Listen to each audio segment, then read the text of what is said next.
everybody, and welcome to another episode of Beneath the Waters. I have an amazing guest for you today, Jon Wedger.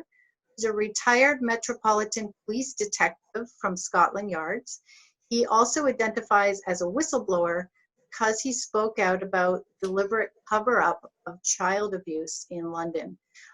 Currently, Jon is a campaign manager, stands up for justice for victims and survivors of child abuse. Welcome, Jon. So excited to have you here today. It's an absolute pleasure. Fantastic. Jon, I can't think of a more important issue in the world right now and what's happening all around the world to these kids. And that's come to light in the public, and there's much more awareness growing about it. So I'm really thrilled that you're going to come on today and just share your expertise and your wisdom and your experience on this. So I'd like to just start by asking you, Jon, why do you identify as a whistleblower? Well, what happened was that a few years ago, I was working on an investigation. I was a detective. It was to do with children. A young girl had come forward to say that she'd been pimped out. She was being used as a prostitute. And she'd been ignored. She'd made these allegations twice in the past, and it'd just been ignored. And I went, and she was in a like a secure care home for children.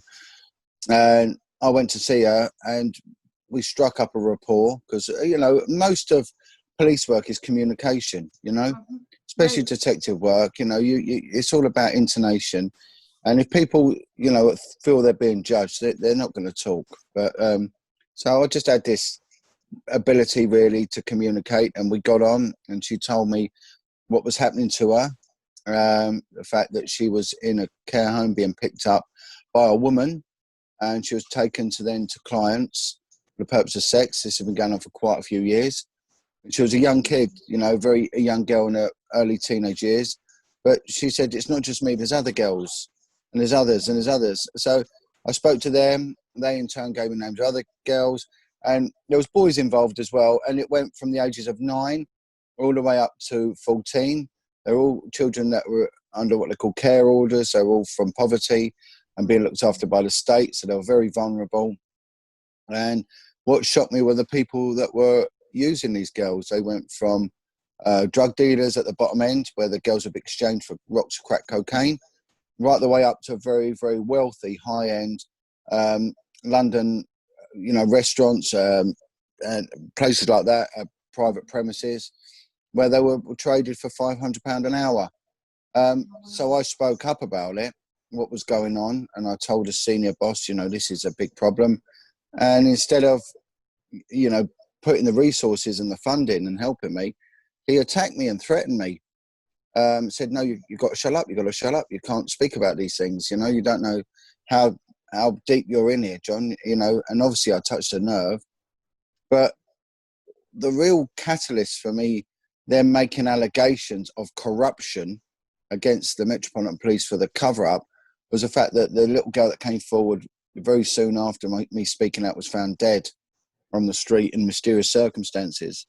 So that really pushed me to make allegations to the anti-corruption unit that, these senior officers that threaten me are at, it's what they call malfeasance in a public office. It's a serious, serious crime of corruption. So that's really where the whistleblowing comes in.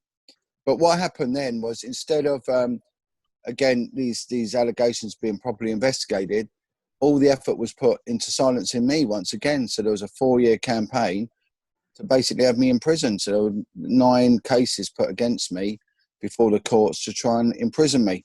They stopped paying me. I nearly lost my home. And then there was attempts to take my younger children off me as well, all in an attempt to silence me for what was going on. So, Wow. This is a length I'll go to, but I wasn't alone. I thought I was alone. Whistleblowing is an algorithm, so when you speak up, they know that the institutions, the government institutions like the police and military, they know exactly how to silence you, because you work for the government and you're reliant on the government for an income, and there's strict discipline codes around your conduct. So all they do is then they just find the very small minutiae of where you've, had an infraction of these operating practices, and then they just target them to maximum effect. And I ended up being put in touch with other police whistleblowers who had spoke out, all for exposing child prostitution and child abuse cover-ups, and the fact that every one of us was bullied in the same way. And it's a plan they roll out time and time again. And police in the UK, we're not subject to any employment law. We have no union, so they basically can do what they want to us. And the police officer's biggest fear is going to prison, because it's not a good place for a police officer to be. But, I dug my heels in and I saw it through, and I fought them at every angle. You've got to fight. This is what I say to people. You must fight. The fact that you speak out is just the beginning of a very, very long and sometimes painful journey, but if you've got truth on your side and you're not lying, hopefully you will endure, you will see it through, you will persevere, you will come out victorious. But the victory isn't what people think. The victory, the fact is that, the devil's greatest weapon is our silence. And in speaking out, that is such a powerful, powerful tool. And they're frightened of it because they have covered this up for so long. And what they do is wrong. It is so wrong. It's an abomination of all morality. And they know it as well. And it's their dirty little secret. Jon, do you think that everything you just said do you think that is the reason why people have such a hard time actually believing that this magnitude of child abuse happens or is happening in the world, all around the world today? Well, what we got to look at crime in its entirety. Now, you get what they call dishonest crime, which is burglary, robbery, theft, shoplifting, as we call it over here, stealing from shops and everything else. It's really the reserve of the lower and the working classes. It's usually linked to poverty, okay?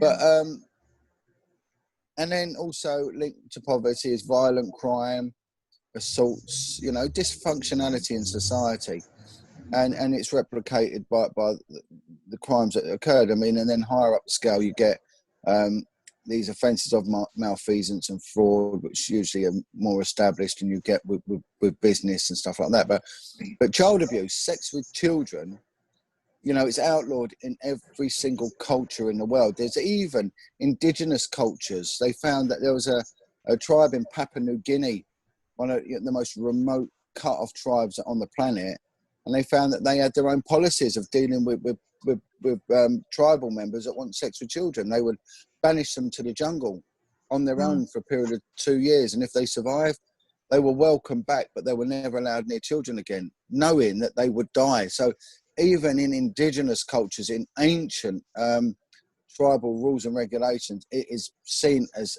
incredibly detrimental. And even in the prison system, sex offenders need segregating. Murderers don't need segregating. Violent people don't need segregating, but sex offenders do, because 80% of the prison population in the UK have come from sexually abused backgrounds or childhood abusive backgrounds. 90% of Class A drug addicts, heroin addicts, have come from sexually abused backgrounds. So it is the detriment of everything. But with sex abuse, it knows no boundaries. It knows no economic boundaries. It knows no religious boundaries, no social boundaries. It knows nothing. And this is what links, the glue that links these people together. This is why you will have a politician who will know a gangster. This is why you will have an imam will know a Catholic priest. This is how these people all know each other. Yeah, like a network. It's its own secret society. Yeah. And it is, and it's self-governing, because years ago there's many scandals within British politics, and they'd start off with someone had an affair with an extramarital affair. Now that could always be used as a coercive tool to silence this person or manipulate them politically, but you couldn't do that now, because our morals are such now, and they've denigrated our moral standards so much now that pretty much hardly anyone gets married anyway, and having an affairs and all that is commonplace. It's every other person's doing it, supposedly. And then it was homosexuality.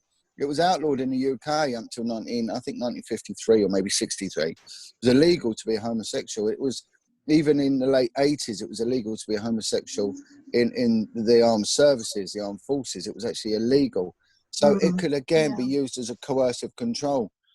But now, they tried to do it to the singer George Michael, tried to bribe him, into not coming out. But he said, no, I'm gay. What are you going to do about it? And pretty much broke the mold on speaking out. So they can't use that anymore. But child abuse, paedophilia, is the ultimate taboo. It will never be accepted. They are doing their best, with the the LGBT movement trying to add on this paedophilic child loving sort of, what do they call it? Oh, there's a term for it.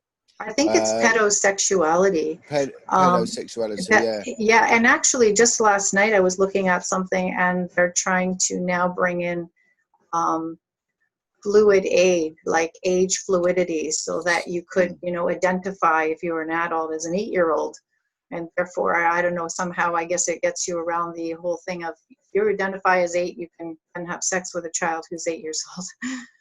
Well, there's a group in America, and they call themselves 8 is Too Late. Okay.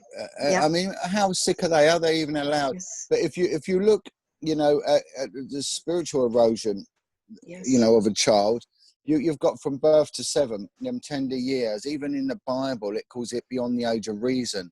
A child cannot consent at them ages. And then from 7 to 14, we've got these 7-year gaps. And they always say 7 is the ages. Every 7 years, someone changes.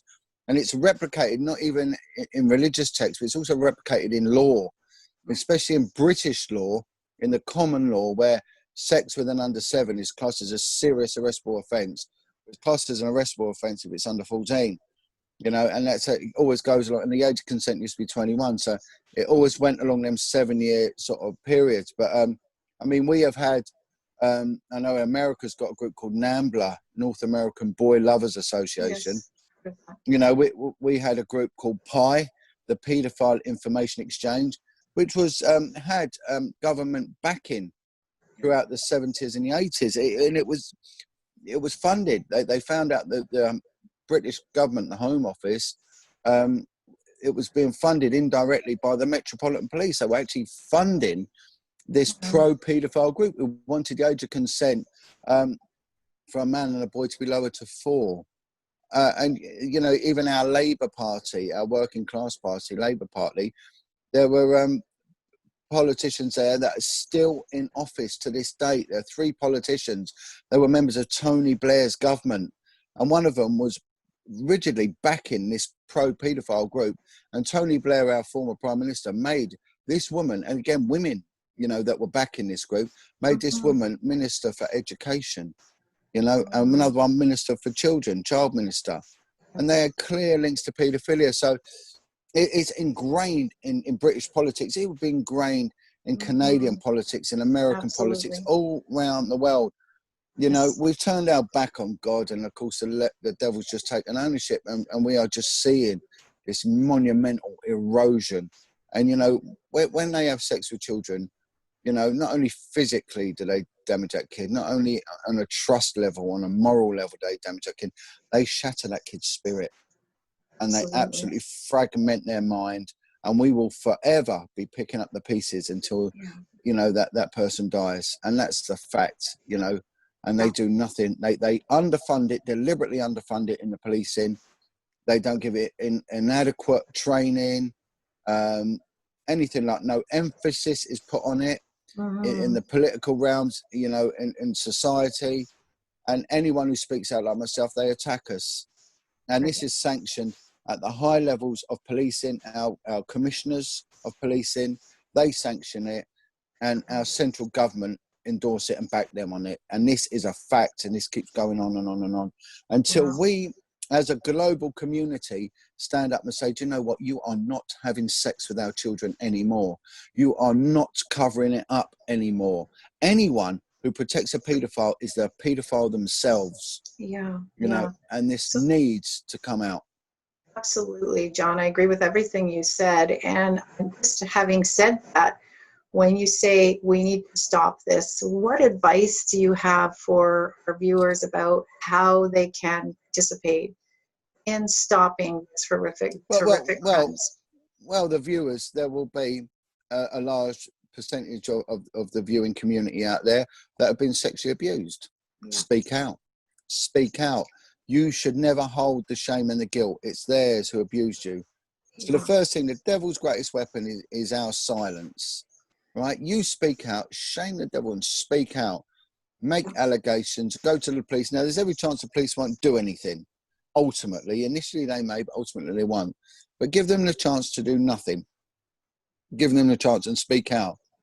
And I will also Expose them. say, yeah, and I will Expose say them to as those, much as possible. you know, I'm not here to placate an adult. There's an old saying, you know, you cannot make an omelette without breaking eggs. If I upset an adult by my narrative and my rhetoric, I really don't care. I'm not interested. If it's uncomfortable listening for you, you know, you're just gonna have to grow up. Because how uncomfortable was it for a poor child that was having a penis inserted into them? How uncomfortable was that? So, you know, we got to grow up here. We've got to spiritually grow up. We need to accept that this goes on. We need to look at the television and realise near enough every act we watch has probably got there because of paedophilic tendencies or the fact that they've acquiesced to paedophilia. We've got to look at our singers, you know, all these people like you see like Jay-Z and Rihanna. We got to stop backing these people because they're not right and they're not clean. I mean, we've just seen allegations made against Kevin Spacey and so many others. We've got people like Corey Feldman speaking out. You know, we got to stop idol worshipping, you know, and get a grip. So that's another, and accept that this goes on, right? And if you know of people that have done this, then you must have a duty to your fellow human beings, your brothers and sisters, and report these people. And then I want to get on to the last segment of community, those that are actually doing this, right? Stop it. Stop it. Stop doing it. If it was done to you, then you should know better. You know the pain it caused you. You know the hurt it caused you. And if you've got a sexual attraction to children, first thing you must do is stop and then seek help for what you do. And then put right what you've done. If you've hurt people, then you must put right what you've done. If you are looking at child pornography, stop it and report these sites to others. If you know of your colleagues, your friends in your pedosexual community, inform on them, give them up and stop doing it. You know, it's wrong. Repent for what you've done and pack it in, because you will destroy society. And what you're doing, we want to take it to a spiritual level. It is evil. You will take them sins to your grave. You do not want to go to your grave having not repented for the fact that you've been having sex with children. You do not want to do that, because the God that you've been serving is not a merciful one, and you will suffer for it. You know, just stop it. Just stop it now. So I call out to all sorts. So, I mean, I've not even really even mentioned about one of the main things which is affecting us so much and really being the majority of my work now, and that is satanic ritual abuse, SRA. And that really, really needs exposing. That is taking this to a very, very professional and very organized and very ancient level. Yes. So, having said everything you did, and I concur with everything you're saying. This is a huge spiritual issue. That's what it is. And I just, for listeners who are tuning in, how can you discern for them, let's say, the difference between what you just talked about, a pedophile and satanic ritual abuse? What is the difference for people to understand? Well, let's look at what they got in common first. It's evil. You know, you're having sex with a child, whether you're worshipping a deity or not, you are serving the devil by doing it, and you are opening yourself up to such malevolence and such demonic entrapment. You have no idea. Yeah, right? Really like that you said that, because I think, you know, people don't realize that we've been kind of, you know, there's been a long history of deceiving people to accept things as normal behavior, or to accept them even beyond the values that they originally had. And so when you start to move into that territory, like you talked about the LGBTQ community or the movement, how it started out kind of just seemingly, you know, we accept homosexuality or lesbianism, to now such an extreme that we're actually Well, seeing ads to accept pedophilia or to normalize pedophilia. So this has been a deceptive agenda that's kind of moved itself along to. I get a lot of Christians follow me because I speak out against Satanism. I get Yes. a lot of homosexuals follow me because, you know, some of them come to me and they've been hurt. There's Yes. a lot of pain. I'm not saying it's the whole case. I'm no expert or social scientist. I know that from working with street prostitutes for many years, 90% of the street prostitutes I work with were lesbians, and Yeah. they just said because men hurt us. So there was a trauma element to a lot of it. And again, Absolutely. it's not a catch-all. And I say to homosexuals, you cannot possibly align yourself with paedophiles, but they are aligning themselves with you.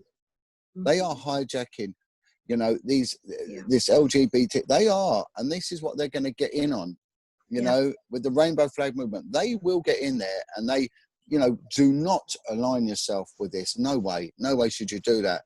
But what I say to, when you get into, you know, the differentiation between it, well, on one level, there is none because it's evil. It's pure evil. On another level, satanic ritual abuse. If you scratch your head, as a lot of people do, when they look at society and society's ills, when they look at the gun crime, the murder, the rapes, what makes a man rape? What makes a woman sexually abuse her own daughter or her own son? And it goes on. And we've got this strange sort of idea or perception of what a paedophile is. That he's a white guy with these big milk bottom glasses, in his middle age, lives with his mum, and he's a bit odd. How wrong are you? How wrong are you? When it comes to satanic ritual abuse, the women outweigh the men in perpetuating this abuse. And even when it's come to a forensic level, on sexual abuse, women inflict far more vicious sexual attacks on children than men could. You know, it's so much more calculated and thought out. And most of the testimonies I get are that the women instigate it. The men carry it out, of course, the women instigate it and are behind it. So, you know, let's not just think that this is a male thing. It is not. In order for a child to be hurt, the lioness has not protected her cubs. So there's so many levels to this. But when you look at society and think, how have we got into this state? How has this happened? And then when you start understanding satanic ritual abuse, it all makes sense. Why do the police cover it up at such a government level? Why are the royal families protected? And then you realise what Satanism is. You know, there's no two ways about it. There are members of our royal family in the UK that are involved. One prominent member of our royal family, again, I've got to be careful what I say because I need my liberty, has been mentioned time and time again. The guy makes out, you know, he's married and all that, he's gay, and he's been whipping, beating, sodomizing boys and taking part in satanic rituals. We had it with our Prime Minister, a man called Mr. Ted Heath, Sir Ted Heath, you know, and he was active in child murder and Satanism, active in it. And our intelligence services knew of that. They knew what he was doing because they were following him about. So it starts then all fitting together. It's the last piece of the jigsaw. Then you see why corruption occurs. You realise also, you know, there's this fascination in society with organised criminals. You know, the mafia, they call them the mafia or whatever. Over here, it's gangsters or villains, they call them. They have been hugely instrumental in procuring children, runaway kids and vulnerable kids for satanic rituals and paedophilic parties, hugely. They are very well connected to certain hierarchical members of our policing institutions, who then have strong connections with politicians. So between a lot of them, they've got it all sewn in. You know, it connects everything. Drugs and guns are not the main commodity of the mafia. It is children. You can use a bit of cocaine once, you can use a child many, many, many times, and it has a coercive element to it. And you know, there's a thing that we see a lot, people get silenced. And they don't get silenced by the police. They get silenced by the military intelligence. Now, I don't know what they're called over in Canada. I think maybe the CIA in America. I'm not too sure. But over here, it's called MI, military intelligence, MI5 and MI6. And everyone knows who James Bond was. He was an MI6 agent. 6 means overseas, 5 is homeland, right? Military intelligence. So if you have information like I have, and I want to put it out in public domain and speak out, I will be served a D notice. And it's a D notice gets served on media agencies, so they don't disclose about the source of the information or what the information is if it's paedophilic. Now, a D notice isn't anything to do with disclosure. It means defense notice. Defense notice. D notices were brought in during the First World War by British Naval Intelligence. Okay, the senior service of our military, British Naval Intelligence, brought in a D notices to prevent people speaking about problems and therefore, give protection, political and financial stability. So military intelligence intervene if there is a risk of political, economic, health or financial instability in the country. They will come in. So things like, we see like this COVID rubbish that we've got now, or if there's an economic crash, or if people are selling information, which could, like I say, get served on information pertaining to people, prominent members of our society. So why on God's earth are the military intelligence getting involved with what clearly is a police investigation of people having sex with children? The reason they get involved, because it's politicians. That information then could end up in the hands of the Russians or whatever, and they could then be manipulated, And we've already got Putin, Vladimir Putin, the president of the USSR, has turned around and has called the UK a paedophile-run country. And so has Rodrigo Duterte, of the Philippines. He has called out the Pope, and he's called out the US for the amount of filth and paedophilia. And you know what? They're not far off it, and this is what it is. Listen, child prostitution, right? Children being sold for sex. I mean, really, children aren't even built for sex. So why would anyone want sex with them? Only a twisted mind will ever do that. And again, it's power. These people that have sex with children are weak. They are very, very weak. They are cowards, and they prey on the most vulnerable members of society. Right? It's the same with Satanists. If you're proud of what you do, then go on television and take a camera and show one of your rituals live on screen. Well, you won't do it, because what you do is you have sex with children and children die and animals get mutilated and everything else that goes on. That's why they do it in the shadows, right? Because it empowers them. It gives them power and all that. They're weak-minded people, right? And they are cowards, and their soul is not their own. They sold it. It's gone. Yeah. But they get rewarded, and they get rewarded in our entertainment industry, in our financial sector, in our military, in our police. They get rewarded for what they do, and it's so hugely connected. It really is. And, we're only just skimming the surface here. And I want to know, what are our religious institutions doing about this? What is a Catholic Church doing about this? I'll tell you, nothing. The Anglican Church is doing nothing. Islam is doing nothing. Yeah. And why do you think that is, John? John, why do you think that is? That at a time when the church is so necessary, that they aren't doing anything? Well, because, you're either with us or against us. They're part of the problem then. We have seen the abuse that has been met out by the Catholic institutions throughout the globe. Paedophile priests, cardinals. There was a cardinal, Bishop Murphy McCormick O'Connor, whatever, an Irish cardinal. It was a cardinal for Great Britain. He was named as being involved in Satanism. There was the cardinal for Belgium, was named as being a Satanist involved in the Marc Dutroux murders. So, and they were protected by the Vatican. So how does that work? How is that even allowed?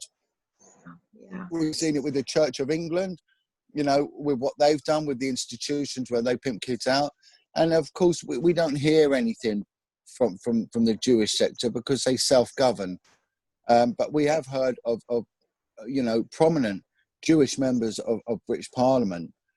One was a Home Secretary called Leon Britton. was named as being a prolific child abuser, as was another one called Lord Janna, very high up in the Jewish community. They were heavily involved in paedophilia, you know. And then we've also had it with a couple of Muslim politicians. So it's across the board, you know. They cannot. Yes. And if they turn around and say, oh, it's not our faith, it's just the Catholics, it's a lie. You know, if they wanted it to stop, then they would be out there campaigning. The only religion that I have seen that openly stands out against it is the Sikh religion, openly standing out. Yeah, the Sikh community have been more than awesome in doing their best to stamp this out. Right. Okay. Great information, Jon. And you speak of secret societies and you speak of they. Can you elaborate a little bit more or help our audience understand these secret societies? I mean, you outlined beautifully that this is a huge network, a criminal network that protects each other and that threatens those people who come forward. Who is at the top of this chain? Who are these secret societies you speak of? Well, I'll tell you who's. I wouldn't say at the top because it's the wrong analogy at the top, because these aren't people that ascend, they descend. Yes. They descend into hell. And if we take the secret societies, you know, at the center of these is the devil. And it was explained to me, it's like a spider's web. They might be on the fringes. I mean, we have the ones, the greater known ones like Freemasonry, you know, and then you have the Rotary Club and the Buffaloes and all sorts of other bizarre, you know, oath within an oath, you know. What they call themselves is not secret societies, but societies with secrets. Right. And you know, I served, you know, in the Metropolitan Police of Scotland Yard as a detective. You know, there were some units I was on, specialist units. You know, you was in a minority if you weren't a Freemason, and it was a way in which people progressed, and it was, right. It was, you know, and Freemasonry was rife. Right. Right. And it's certain other sectors that people think that it's a way forward, but it isn't a way forward. You know, you cannot have an oath within an oath. You can't. Right. You know, you swear an oath to God to do the right thing. And the police's oath is, I will act without fear, I will act without favour. But they all broke their oath. They should all be held accountable for malfeasance for breaking their oath. So, you know, they don't realise what they're doing when they get involved with secret societies. They don't fully understand that at some time the favours will need to be called in, you know. And then they're aligning with these people not because they like these people, not because they're their friends. It's because they're a member of their lodge, their whatever it is, you know. You know, I worked with one guy, and he was a lovely man, and he's a Hindu, and no, he wasn't, he was a Muslim, sorry. And he couldn't progress his career, he couldn't become a detective, they wouldn't let him. So he become a Freemason.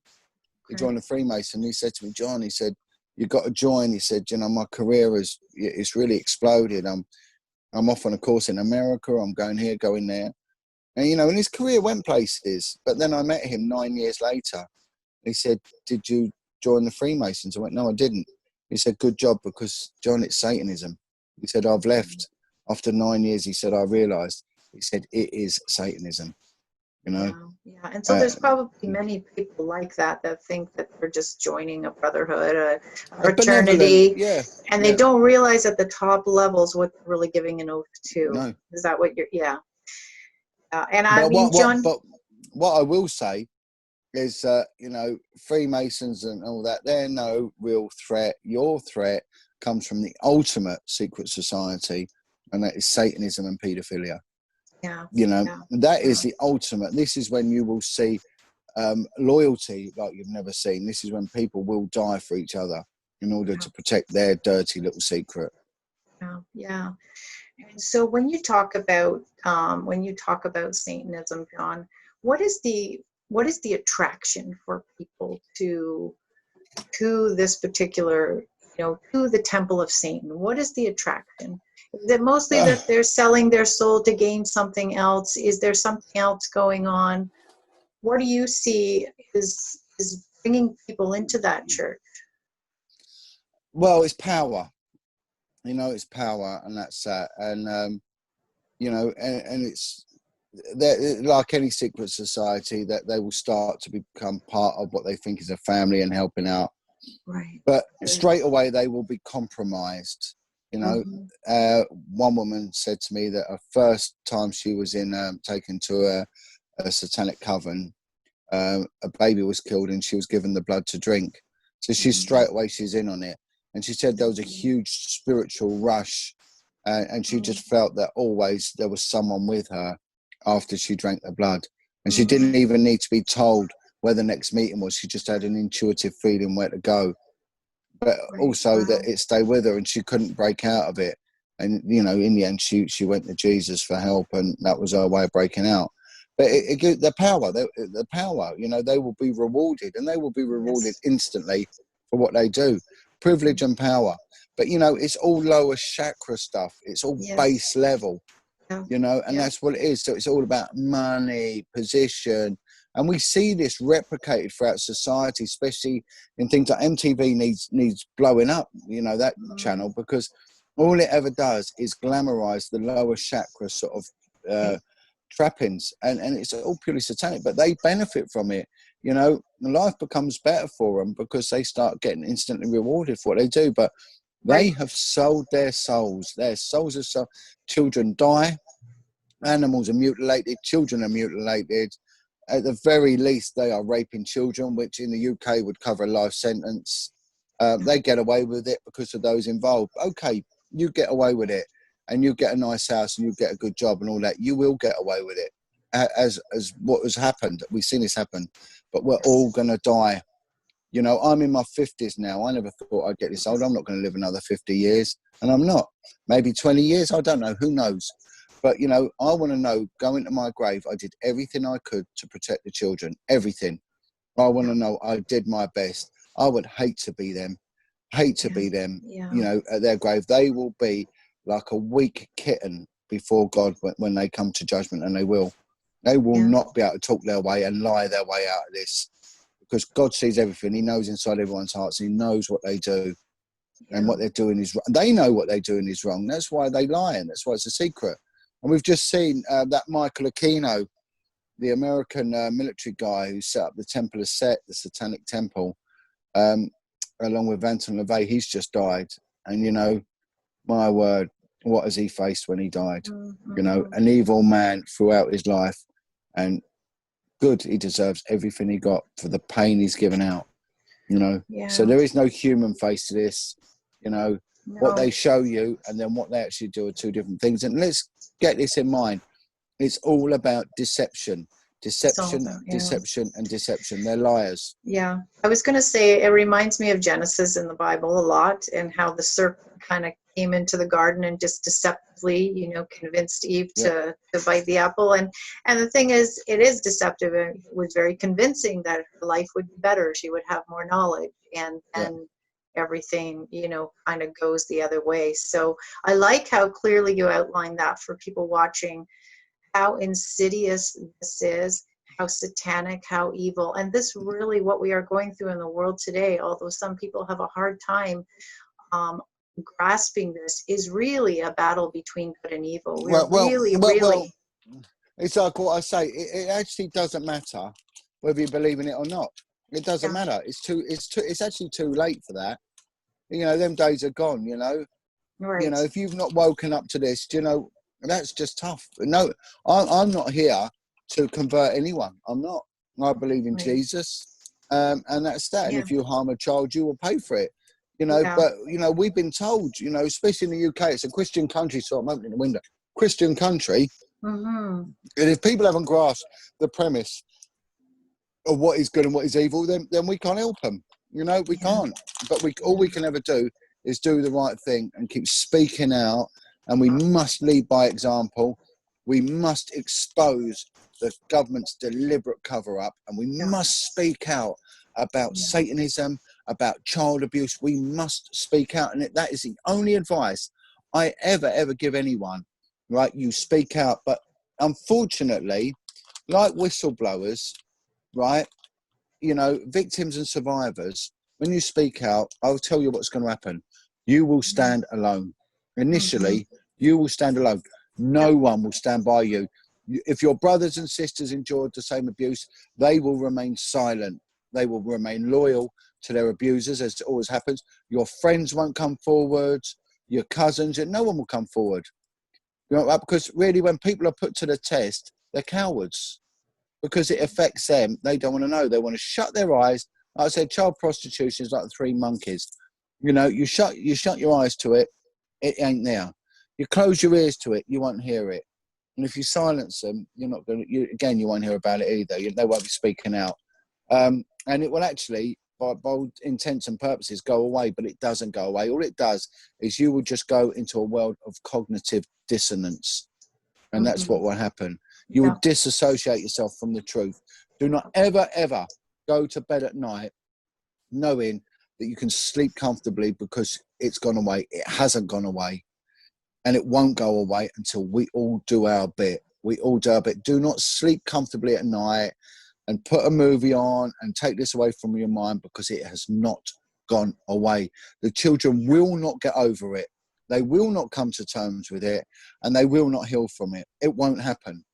But if you come forward and back up and corroborate their story by the information you know, and I'm talking to the witnesses to the abuse, then you will bring about a sense of cohesion and a sense of healing. Because in speaking out comes justice, and with justice comes healing. But do not let these people stand on their own in the cold and in the dark, frightened. They've been hurt all their life, and then you're leaving them to be hurt again. Do what is right and stand by them and back them up. You know, and this is one of the things. It's not so much those that do it that are a problem. It's those that do nothing to stop it. Yeah, I agree. And that was something that I did want to mention today. In light of this virus that we have, and this does connect, you know, when you look at the transparent statistics of how many people have been harmed by this virus, and you look at transparent trajectory of, let's say, if you get the virus and you're under 65 years old, you probably have a very, very, very good chance of surviving the virus. And so we have this, and we have people walking around being completely focused on the virus, having masks on their face, having more and more control measures. And we have this humongous issue of children being murdered and tortured and raped around the world. And I'm just wondering, what would you say to our viewers about this? Why aren't people out on the street marching for this? Why isn't this foremost? They're not.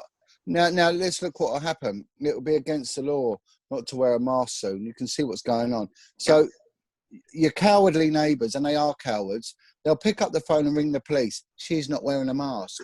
Or she's been out walking a dog twice today, and, you know, but they won't if they saw a child being abused and raped. They won't. And I'll just say to you, cowards, you are giving away your freedom. We live in democratic states, both where you are and where I am. You know, you want to talk to someone who's lived, someone from Lithuania, Latvia, the old Polish states where they lived under tyranny, under communism, and they were told what to do. You know, the reason why migrant workers from Eastern Europe come to England, not because we have good weather, because we have the worst weather in the world, not because our food's good, you know, not because whatever. We have it because we have nothing but pure freedom. And we have seen overnight people giving away their freedom, and they have. They can't wait to give their freedom away. And it's like they're living in a soap opera. They love a drama. They think they're saving by wearing a stupid mask. And they're just idiots. They're cowards, and they're idiots. And I call them out, and they are. They are stupid in what they're doing. It's killing 0.01% of the populace.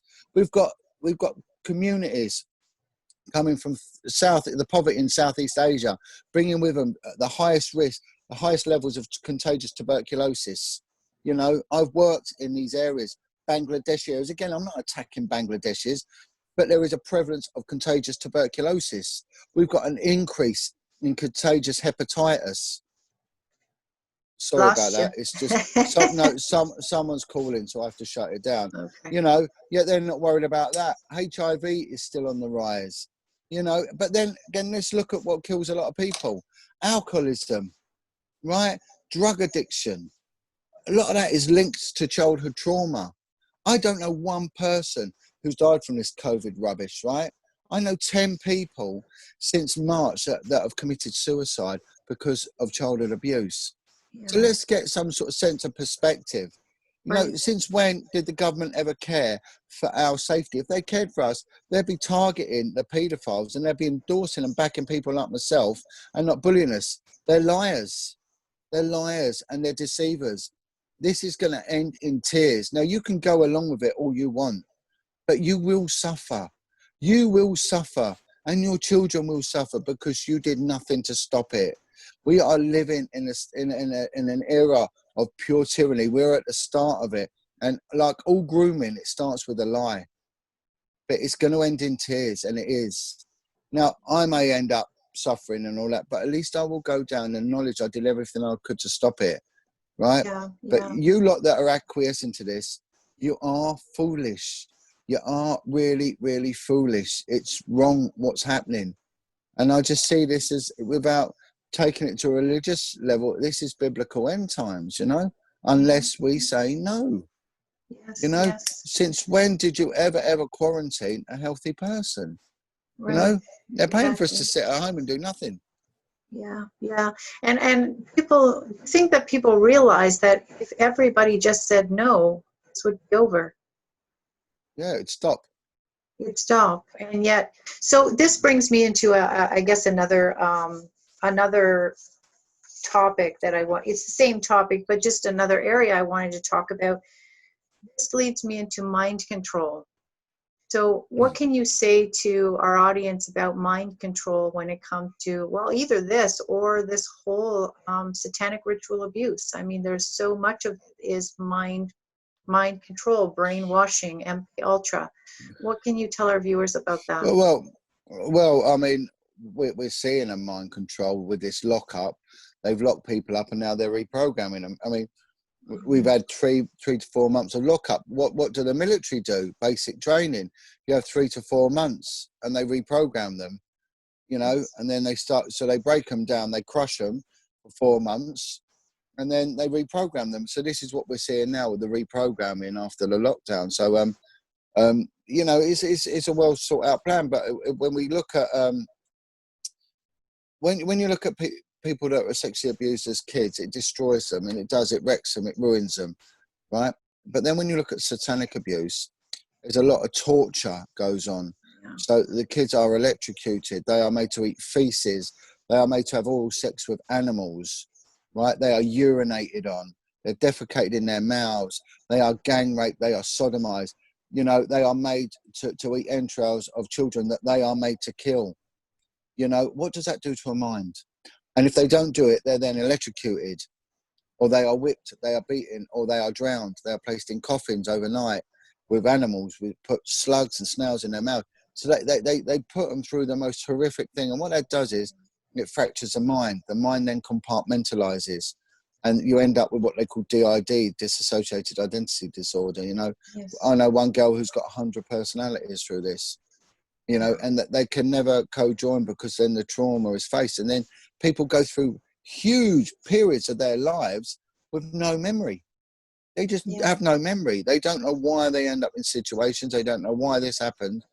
And all of a Right. sudden they get triggered, and they don't know why they get triggered, but because their memory is shut down, their mind is shut down. And Yeah. then these alters come into play, and they do it on purpose. And they know, you know, that these people will never ever be able to stand testimony. Yeah. Yeah. And then they're classed as mentally ill. They're then given drugs, you know, and then from there, if ever they stand testimony, they are discredited on a mental health basis. So it's done on purpose. You know, they can't kill them all, and they need to keep some of the children because they Yeah. will use them, and they will use them children to recruit other children. You know, and it's all been done. I mean, I work in a school. I've just finished for the summer. I've been working with autistic kids, and those that returned, it was quite strange because when it shut down in March, so I have a little bit of cigarette. I don't smoke much, but if I talk about this, I always have a cigarette and a cup of tea. So, Mm. and when Some we comfort. resumed, yeah, it takes its toll on you. My hair started to fall out as well. But when we resumed in in June, I said to headmaster, "How many children have died out of the hundreds of children?" He went, "None." said, well, how's it a pandemic? How many teachers have we lost to this? He went, none. So, well, how is it a pandemic? Oh, yeah, but people are dying. I'm not saying they're not dying. It's a pandemic, a global epidemic. Every third person should have been dead. No one's died. You know, it's just a lie after a lie after a lie. It's deception, deception, and deception. You know, and you get the same as when people come forward. They're classed as having false memory syndrome. And these kids, when I was at the school in the afternoon, they were just playing Disney films. Now, I never took much notice of Disney because I never had any interest in Disney. You know, it just didn't bother me one bit. But I started watching these films with the kids, and I realised how appalling these cartoons are. They are sexualized. They have characters that are named after demonic entity. There's one, the Little Mermaid. Her name is Ariel, which is a demonic being. It's a demonic god of the airwaves, you know. And Necro was another one. It's all demonic entities that they're having, and they are just pumping this filth. And people are going, oh no, you're taking it too far. Well, it doesn't matter. It's already been taken too far. Right. You either wake up or you're just going to walk straight into Satan's snares here. And you are. And what they've also done is they've hijacked the name of Jesus Christ with religion. You know, with paedophile priests, false doctrines of the church, the way the church has procured land, the way they have abused kids in these benevolent homes, the way nuns have sadistically whipped and beaten. You know, we've seen this in Ireland, a predominantly Catholic country, the abuses that went on in religious institutions, cardinals involved in Satanism, priests, prolific paedophilia amongst priests, you know, and of course, when a child is sodomized by a priest and then the Bible is read out to them, do you think that priest is that person, when they want healing, is going to go to Jesus? Of course they're not going to go to Jesus, because the last time anyone preached to them any scripture, they were raping them at the same time. You know, and this is what, and this is where the reality has to be. And I always say, you know, I tell you what, I'm not advocating criminality, but I tell you what, let's on global media, let's play a child porn film. Now, I had to watch them in the police because I was a prosecuting agent on that, right? I'll tell you what, you watch these films and these images and you see what people do to babies, you know, and the pain and what they do, the inhumanity and the pure evil of it. I was in a court once, in a Crown Court in London, and a man was in there for child porn. And there was a dispute over the grading of these images. And so, which meant the judge had to look through the images to adjudicate it properly, because the defendant's barrister was arguing some sort of point of semantics, you know. So the judge said to me, officer, can you bring up the laptop? So I brought up this laptop and I opened it up, and he wanted to go through these images, and there was one, and it was of a priest. There was an altar. There was a priest raping an infant child, a baby. And this priest I was scrolling through, and he went, stop. What is that? Click on that. And I clicked on it, and the look of horror on this judge's face, he was in pure shock. He was in trauma, and the colour went from his face. And he said, is this real? I said, yeah, it's real. He said, it's not been doctored. I went, no. And there was a comment, and the comment was, she is really getting it, right? And the defendant had put that comment on. And the judge, when he saw that, the anger, he couldn't contain it. Next to him was the pot of pens. He picked this pot of pens up. He stood up. Bear in mind, this is a learned, respected gentleman of the judiciary. He stood up and he reverted to a man from the gutter. And he just threw with all his might this pot of pens, and it went flying across the court, and it smashed on the glass where the defendant was standing. And he shouted, take that bastard down, because he couldn't contain his anger. Because of what for the first time, this guy saw the reality of what child abuse is. This isn't abuse, right? This is the defiling. This is a ripping of a spirit. This is a tearing of an anus. This is a misalignment of a womb. They misalign girls' wombs to a point they cannot have children. They sodomize boys to a point where they actually break sometimes the coccyx bone, the lower part of the spine. They tear the intestine. And this is what they do. I've spoken to people, men, who cannot keep down jobs because they defecate themselves because their anus, their sphincter muscle has been ripped open and they've never had any surgery or any healing. You know, and this is what they do to people. And this needs to be brought home, warts and all, to the middle classes, the white middle classes, who are the people who can bring about this change. And they need to have a real spoonful of reality, these people, because they are the problem. The white middle classes. I am calling out to them, wake up and change this. Yeah.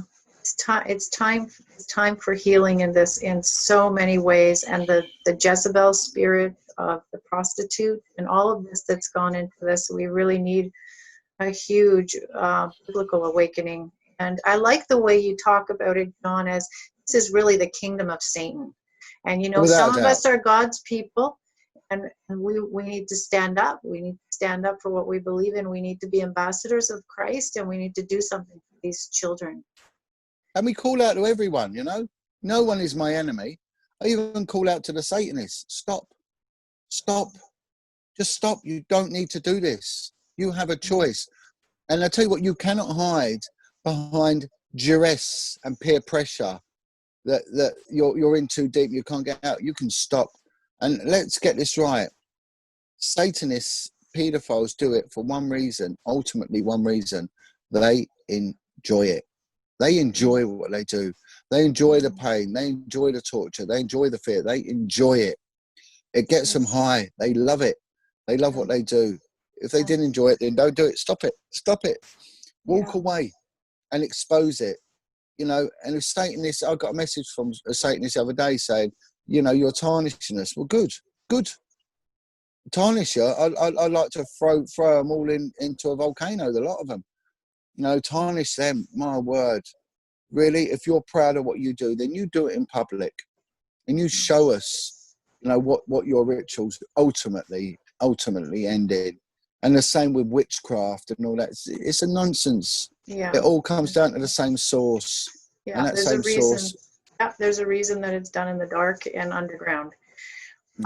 So Jon, I have, I'm kind of wondering from your perspective, is there anybody in the world today that you think is doing a good job exposing this? Any world leaders that are recognizable? Yeah. And of course they get attacked. I mean, Yes. if we believe what we're being told, it looks like Trump is. If we believe what we're being told, I don't know, but it looks like Trump is moving forward. Epstein has had his comeuppance, and look what he was linked with Prince Andrew, and Bill Gates, and linked in with Tony Blair, and linked in with so many other prominent actors, you know, Kevin Spacey and Tom Hanks and Celine Dion, all these perverts. And what do? They come and sue us because we said something horrible about them. They've been ripping children's guts open and raping them. And we're the bad ones? We are living in an inverted world. Rodrigo Duterte, they did everything to demonize this guy, but he was standing up for the children. He boldly said, you rape my children in my country, you die.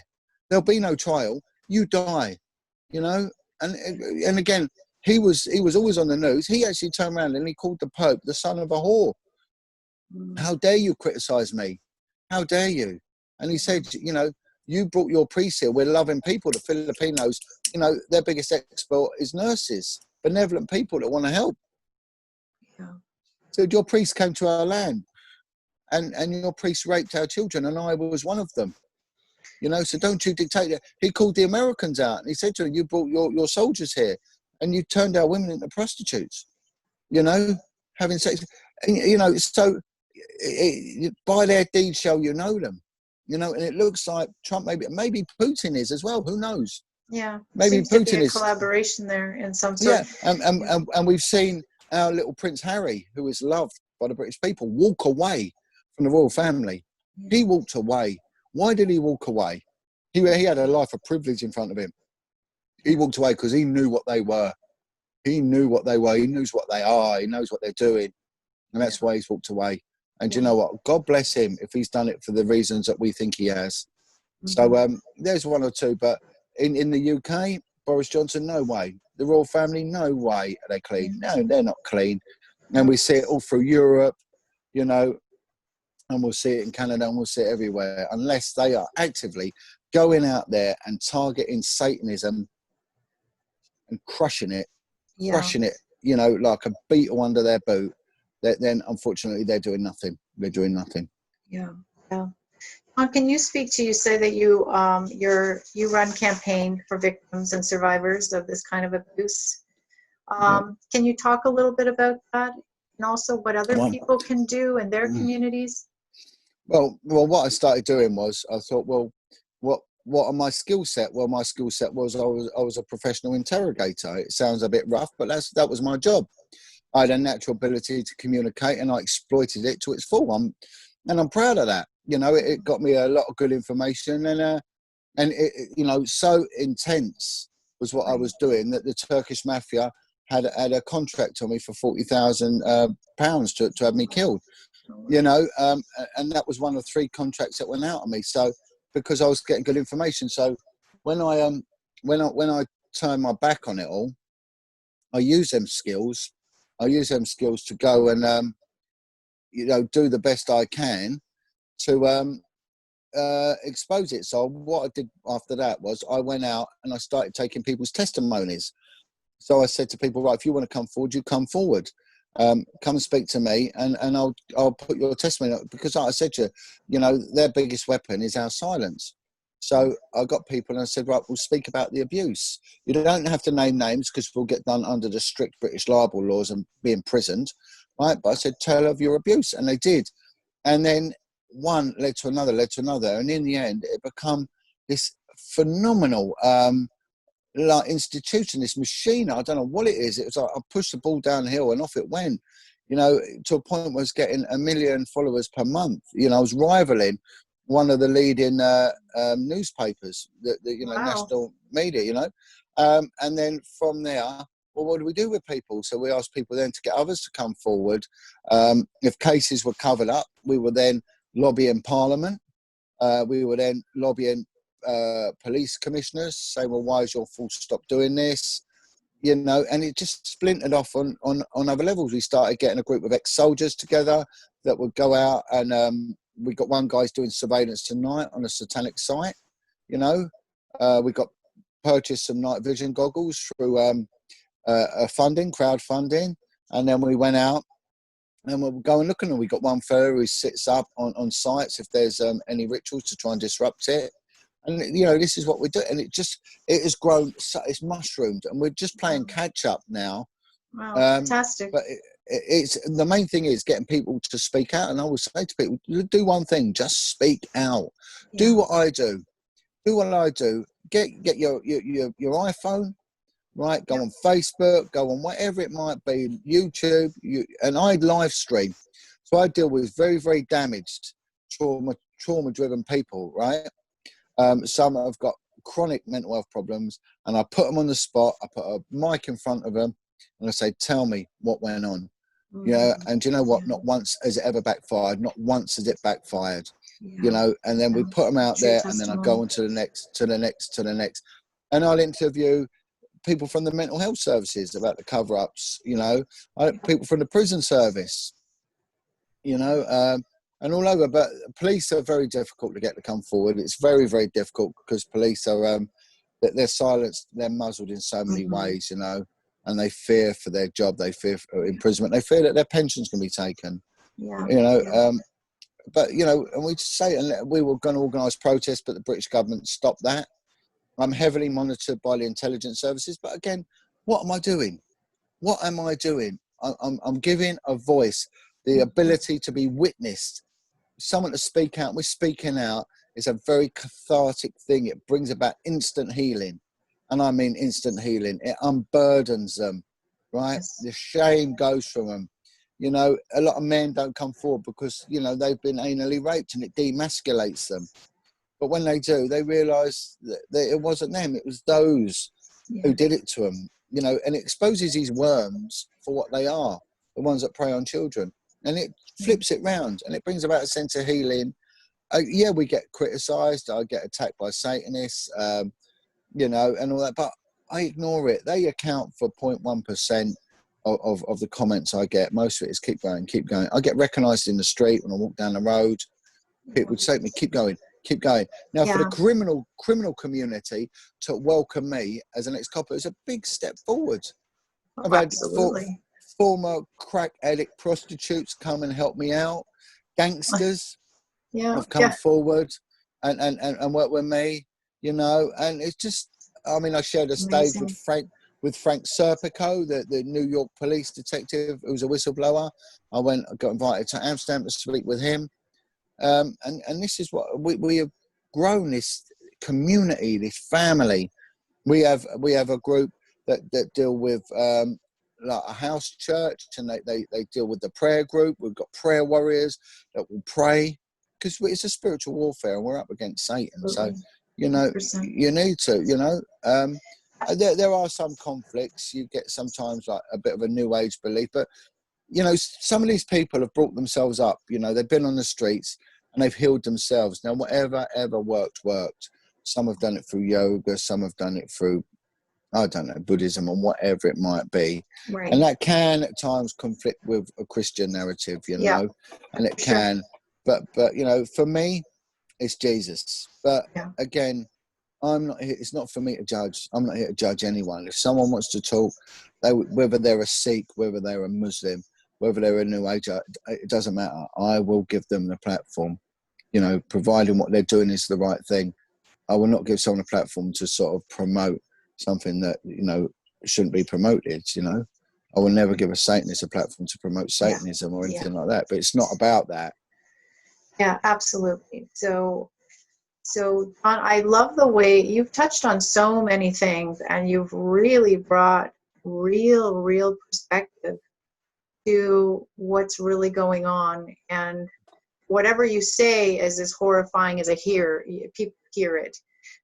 Imagine witnessing it. So, I mean, I'm really happy that you gave the depth of this trauma and the depth of this darkness we're experiencing, and has been going on for a very long time, but we're just kind of coming into the light of it now, and it's becoming, you know, more people are becoming more aware in the public eye. And I really think you did a fantastic job in this interview of really making this a reality and making it real, especially for people, as you say, who are experiencing cognitive dissonance. They're like, yeah, you know, it sounds like it could be, but it can't be. It's real. It's absolutely real. It is real. And we need to stand up. Yeah, I'm not here to convince anyone. If you don't believe it, that's up to you. Yes, absolutely. You know, you shut your minds to it. But, you know, them days have gone. They're gone. We are seeing tyranny coming like never before. Yeah. And if you can't see it, then no one can help you. You know, it's not too late. It's never too late. But there's going to come a point of no return very soon. And it's time to choose sides, you know, and you have to get off the fence. Things are never going to be the same again unless we turn around and say no more, no more. Yeah. And it starts with all this COVID stuff, you know. It's a lie. It is a lie, you know. Well, and it's also distracting us from the bigger issue of pedophilia and this. So I totally agree with you. And I think, yes, we are in a time when we are forced to choose sides. You're either on the side of light or you're on the side of the kingdom of darkness. And I agree with you. You can't be on the fence because you're going to fall off one way or the other. And hopefully you make a choice before that happens. So I want to thank you so much. Your experience, your knowledge, your wisdom just was incredible during this interview. I just wanted you to talk and really put the stuff out there for people. And I love the way, I have to say, John, I just love the way you just pointed it. You just put it out there. You don't sugarcoat it. This is it. This is how it is. You need to choose. You need to figure this out for yourself. We're all in this together. This is about humanity, and we are at a crossroads. And I hope that we do all stand up and fight for these children and fight for our rights as human beings. So I thank you so much for doing this interview. Perhaps we can do another interview in a while and just keep the word going. So thank you so much, John. God bless you, Al. God bless you. Right, bye-bye.